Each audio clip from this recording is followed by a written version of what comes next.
Once upon a time, in a bustling town of traditions and whispers of old wisdom, there lived a young woman named Erica.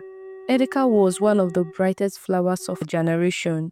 Born into a family of elders respected for their wisdom, she grew up surrounded by culture, discipline, and grace. From the time she was a child, people admired her beauty, her smooth dark skin that glowed under the sun, her eyes that held both kindness and fire, her smile that could soften even the hardest heart. But Erica was not just beautiful, she was intelligent, thoughtful, and deeply compassionate. Many young men sought her hand, but she was not easily won. She wanted more than wealth or charm. She wanted a partner who see her soul. One humid afternoon at the university library, Pate introduced her to Obina, tall, confident, with a determined look in his eyes. He reached for the same book Erica had been searching for. Their fingers touched slightly, and when their eyes met, the air seemed to pause. "Sorry," Obina said with a sheepish smile. "It's all right," Erica replied, her voice calm but musical. That was the beginning of everything. Conversation grew into laughter. Laughter turned into long walks under the mango tree. Soon their friends began to notice how inseparable they have become.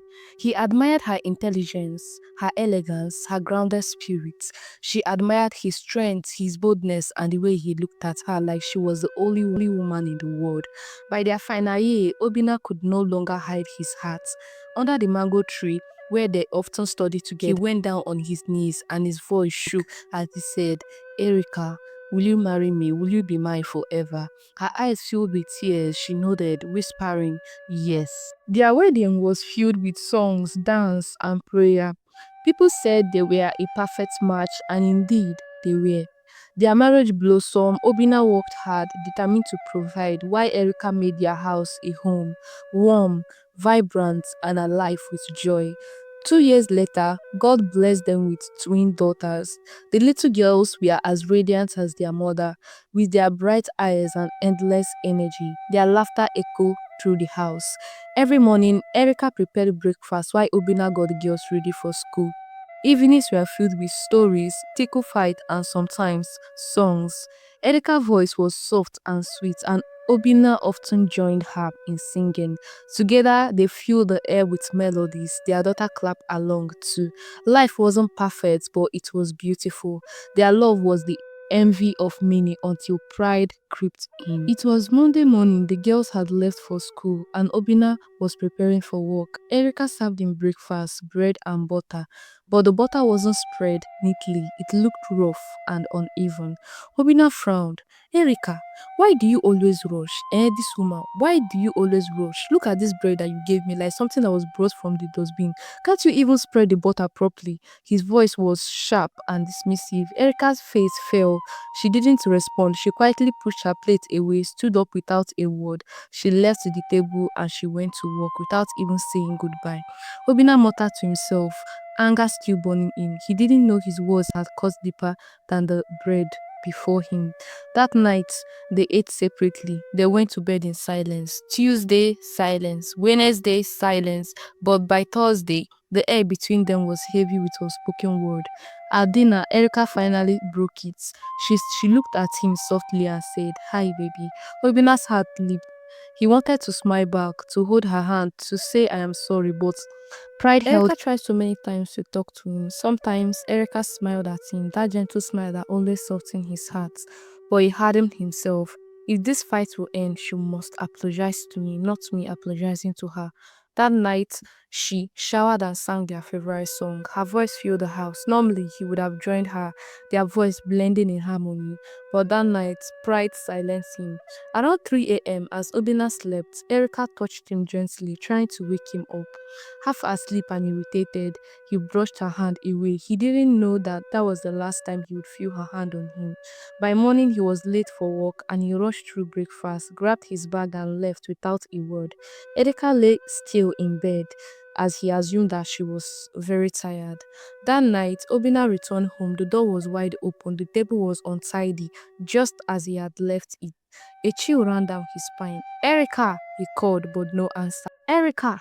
Erica! He called so many times, but still no answer. He rushed into the room. There she was lying, in the same position he had left her. His phone slipped from his hand. He ran to her.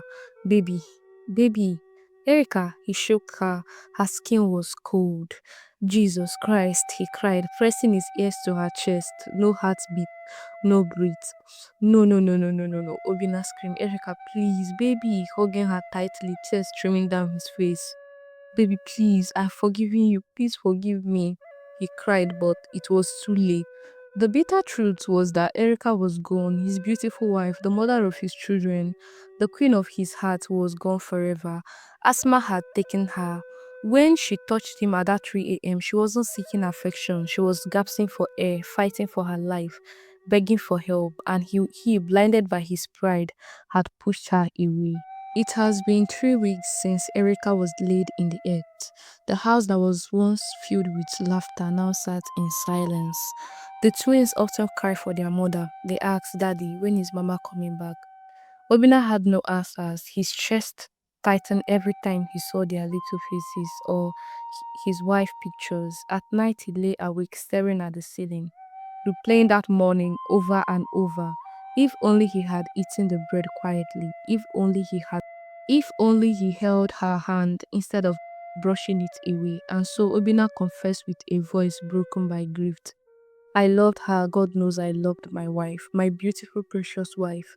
If only I hadn't let pride blind me. If only I had held her when she reached for me, she would still be alive today.